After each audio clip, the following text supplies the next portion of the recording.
Welcome to ఉద్యోగ అన్వేషణ channel. 23 మే 2025 editorial చూద్దాము. ఈ ఎడిటోరియల్ చాలా ఇంపార్టెంట్.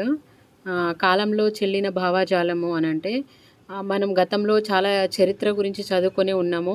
సోషలిస్టు పార్టీ అనేది మనందరికీ సుపరిచితమే. అందులో మన సమాజంలో సోషలిస్టు పార్టీ రావడానికి గల కారణాలు కూడా మనకు తెలుసు.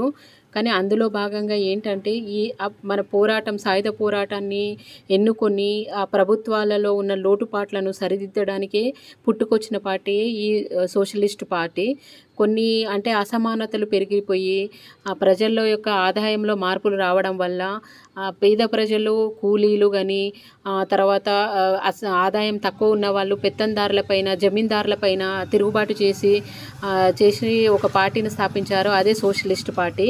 అది ఎలా అంటే దుర్భరమైన పేదరికంలో ఉంటున్న పల్లెటూళ్ళలో కానీ, ఆదివాసీ గూడాల్లో కానీ నిత్యము శ్రమ దోపిడీ అనేది సామాజిక పీడనకు గురి అవుతూనే ఉన్నారు.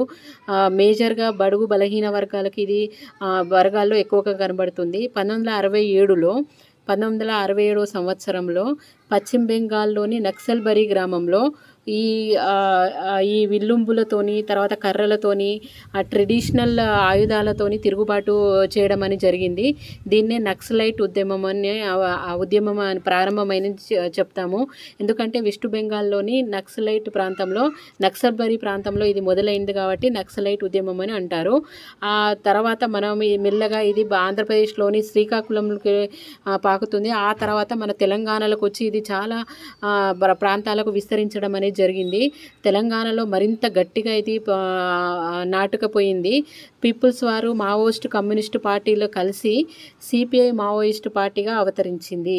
ఏంటి అంటే పీపుల్స్ వారు, కమ్యూనిస్టు పార్టీ, ఈ రెండు పార్టీలు కలిసి పీపుల్స్ సిపిఐ మావోయిస్టు పార్టీగా అవతరించింది. ఈ పార్టీ ఏంటంటే ఇండియాకు అతిపెద్ద అంతర్గత ముప్పుగా, అంటే ఈ పార్టీ అంతర్గతంగా చాలా జిల్లాల్లో దాదాపుగా 20 రాష్ట్రాల్లో, భారతదేశంలో చూసుకుంటే 20 రాష్ట్రాల్లో, తెలంగాణలో చూసుకుంటే చాలా జిల్లాలో ఈ పార్టీ అనేది అంతర్గతంగా బలోత్పేతం అవ్వడం అనేది మనం గతంలో కూడా చూసినాము.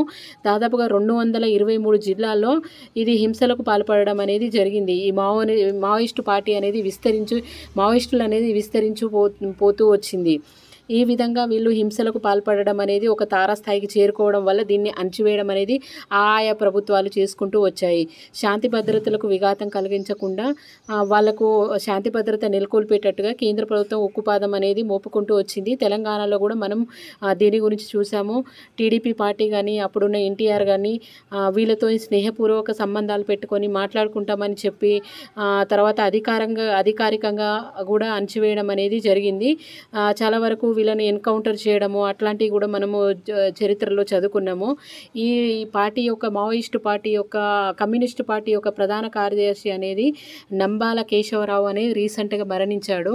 ఇతను ఎక్కడ అంటే మన అబుజ్మాడ్ అనే అడవుల్లో అస్తిత్వ పోరాటం చేస్తూ ఈయన చనిపోవడం అనేది మనం చూసాము.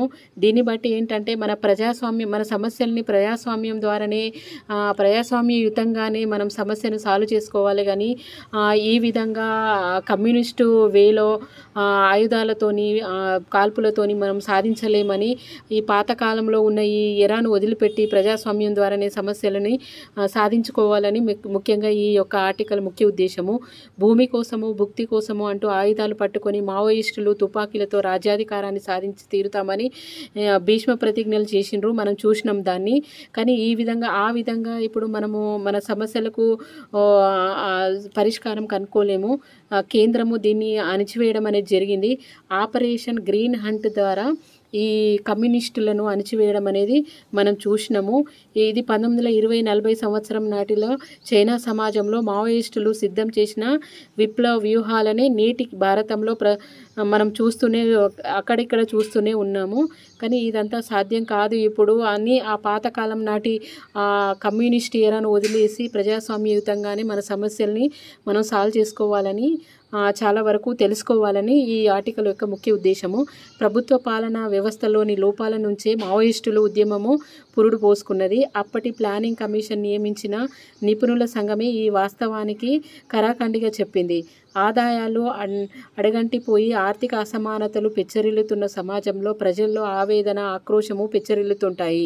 దీనికి తోడుగా సామాన్యులను కాళ్ళ కింది భూమిని లాక్కుని ధోరణులు సామాజిక అశాంతితో ఆజ్యం పోస్తున్నాయి. 2008-9 నుంచి ఇంతవరకు దేశవ్యాప్తంగా 7.5 లక్షల ఎకరాలకు పైగా అడవి భూములను ఇతర అవసరాలకు మళ్లించారు.